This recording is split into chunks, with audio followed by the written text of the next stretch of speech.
Alright, Shalom. First and foremost, I'd like to give all honor, glory, and praise unto Yahweh, Ba'Hashem, Yahweh Shai, Ba'Hashem, Racha, Kodash. Double honors and respect to the elders and to the apostle of the great millstone. Peace and blessing to all Akim that are preaching and teaching His word with 100% truth and sincerity.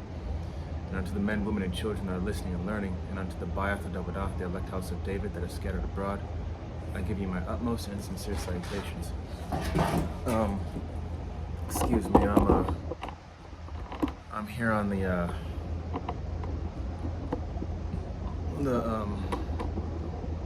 inner porch area here of my apartment complex. So just thought I'd do a lesson outside and get a breath of fresh air. It's nice out. So today's lesson is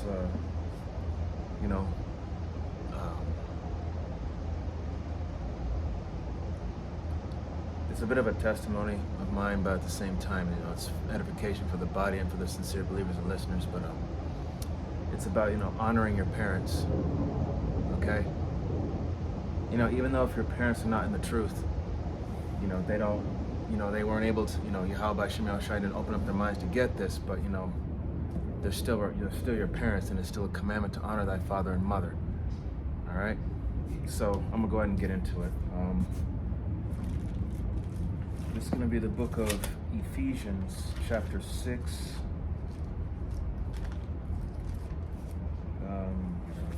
Ephesians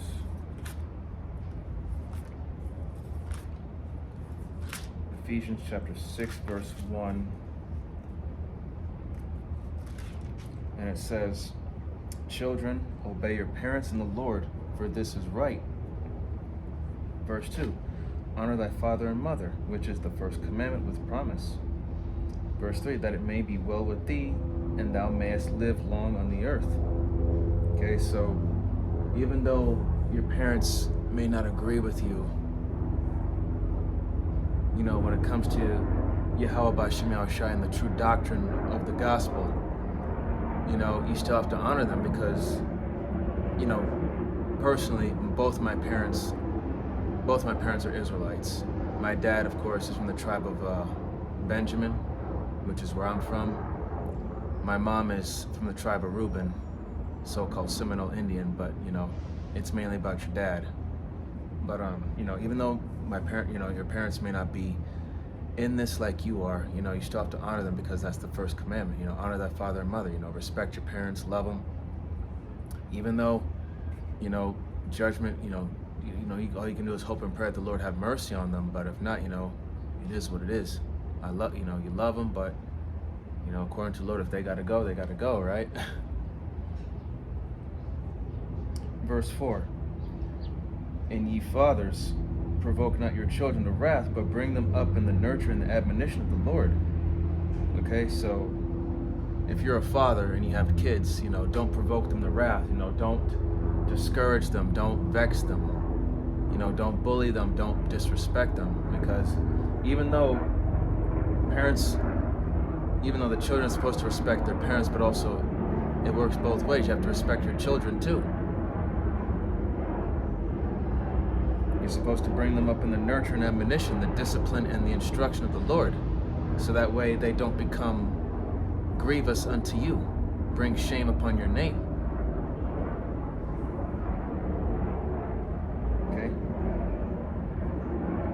This is going to be Proverbs. I know I brought these scriptures out before, but just to reiterate, Proverbs 17 and 6. And it says, "Children's children are the crown of old men." So grandchildren are the crown. They're the glory of old men, of their grandparents, and the glory of children are their fathers. Okay, so if you think about it, for lack of a better term, the glory or the pride of the children is their fathers, man. This is who they hail from. This is who they come from. Okay, just like parents, they take they rejoice and take pride in their kids, and vice versa. You know, you know, having having a dignity, like I said, lack of a better term for pride, dignity, having like a dignity state of mind towards your parents, especially your father. You know, having that respect, that reverence. You know, if someone insults your father, you know, that's offensive. You get angry, you defend your father, and vice versa. Your father defends you. Okay. Let's see. This is going to be drop down to verse 25, and it says, "A foolish son is a grief to his father, and bitterness to her that bare him." So, you know, a foolish son brings grief, sadness, sorrow of heart to his father, and his bitterness to his mother that bare him. Bitterness meaning, you know, you bring shame to your mom, because your mother is to have charge over the children. She's to discipline the children, raise them in the household. Okay? So, a foolish son, I'll read it again, Proverbs 17 and 25, "A foolish son is a grief to his father, and bitterness to her that bare him." Okay? So that's why, you know, as the scriptures say, you know, you're supposed to train a child up in the way that he should go. And, you know, both parents are held accountable for how for their children's conduct. Okay, let me get Proverbs 29 and 15.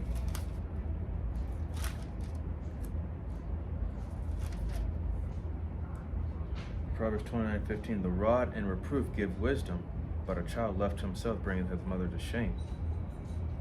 Okay, so bringing forth that correction and that reproof, you know, that discipline, it teaches your child, your son or your daughter, you know, to have that wisdom to, you know, not do things that are going to, you know, bring shame.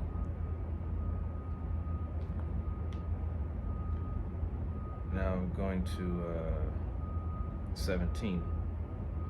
Verse 17, it says, "Correct thy son, and he shall give thee rest. Yea, he shall give delight unto thy soul." So, like I said, if you teach your son the right way, you know, teach him and show him the right way, you know, he's not going to let you down. He's going to honor your wishes. Okay? Even though in this society, you know, during the time, you know, the time when our parents were growing up, like back in the 50s, 60s, and 70s, you know, they had a different state of mind. They were more, you could say that their era was the era of, like, you know, being more disciplined, more goal-oriented, more motivated, had their, you know, they were working people. They were working towards having, you know, building a future for their kids. And you see this modern day generation of children, they're spoiled, they're pampered, they're ungrateful, they lack wisdom, knowledge, and understanding. They even lack a lot of worldly wisdom and how to maneuver in this society. And they rely on their parents for everything, really. Well, a lot of them do. I'm not gonna say all of them, but a lot of them do. But still, you know, they're ungrateful. Most of them. Okay, Sirach. It's going to be Ecclesiasticus, chapter 30, verse 1. And it says, "He that loveth his son causeth him oft to feel the rod, that he may have joy of him in the end." So, you know, disciplining your kid, you're showing your child love, right? Because, you know, as that old saying goes, it's going to hurt me more than it's going to hurt you, because you're disappointed. Like, as a parent, your child is disappointing you, so you have to give them that ass whooping to show them, like, look, I'm doing this for your own good. This is for you. It ain't for me. It's for you.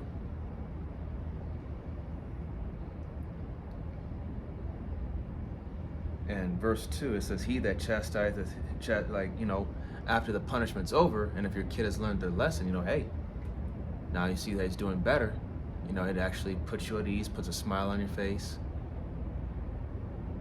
Verse 2, he that chastiseth his son shall have joy in him, and shall rejoice of him among his acquaintance. Okay, so, you know, if you have a son that, you know, that's been disciplined, knows how to act right, you know, and you know, you'll have joy of him when he's rejoice of him among his acquaintance.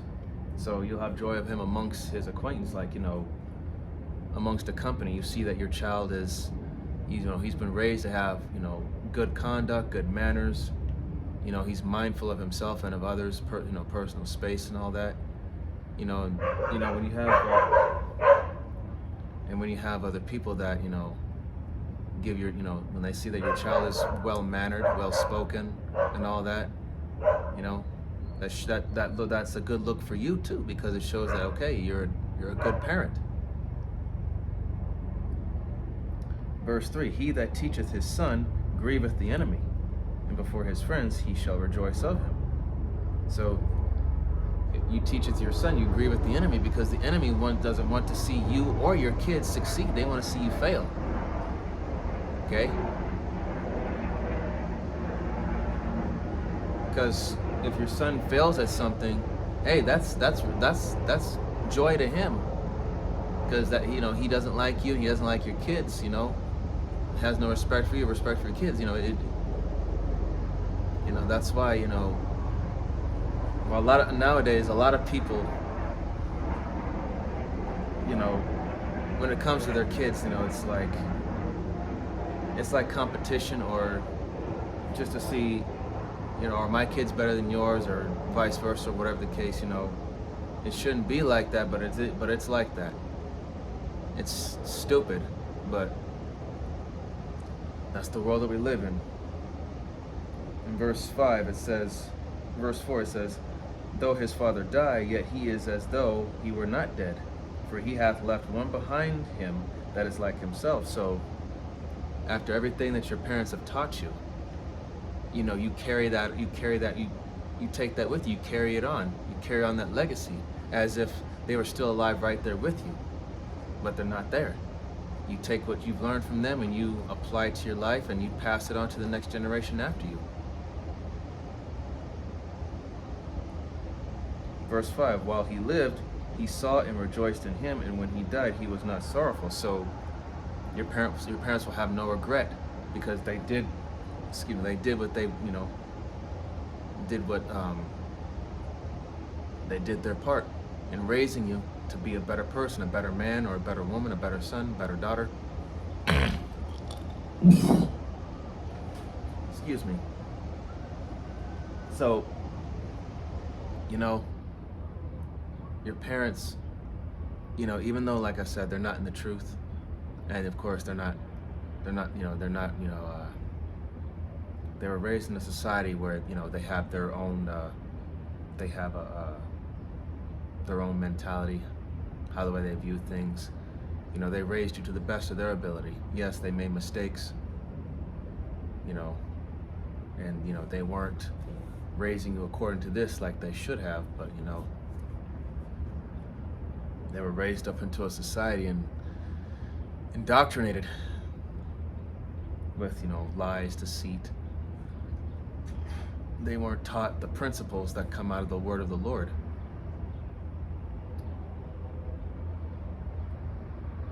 Okay, verse 6.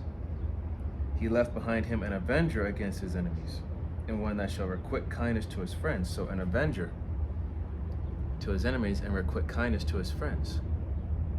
So, you know, Lord willing, if we are those men of renown from ancient times, you know, we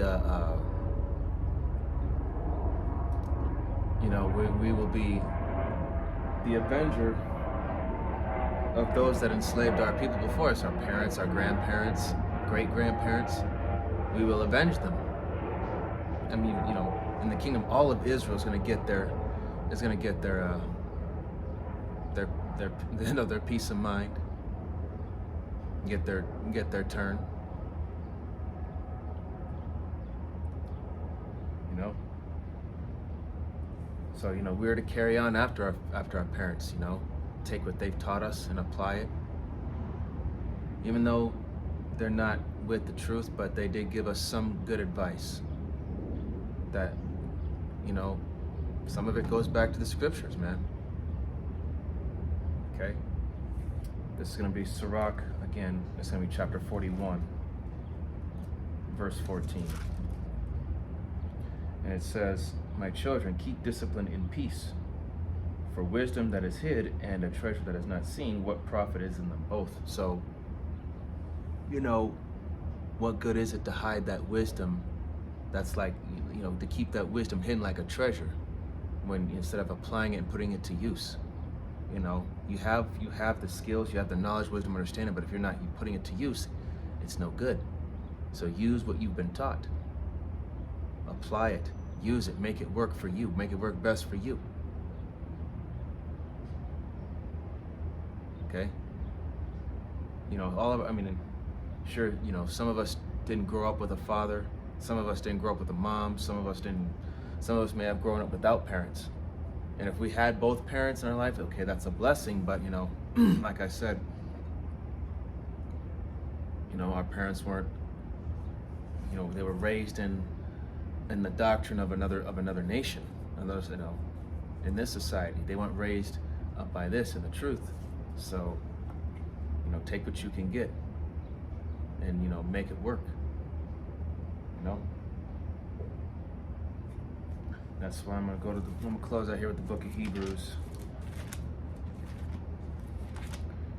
It's gonna be Hebrews, excuse me. It's gonna be Hebrews chapter 12.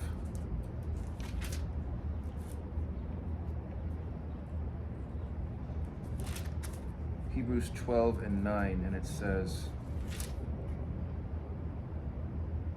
"Furthermore, we have had fathers of our flesh, which corrected us, and we gave them reverence. Shall we not much rather be in subjection unto the Father of spirits and live?"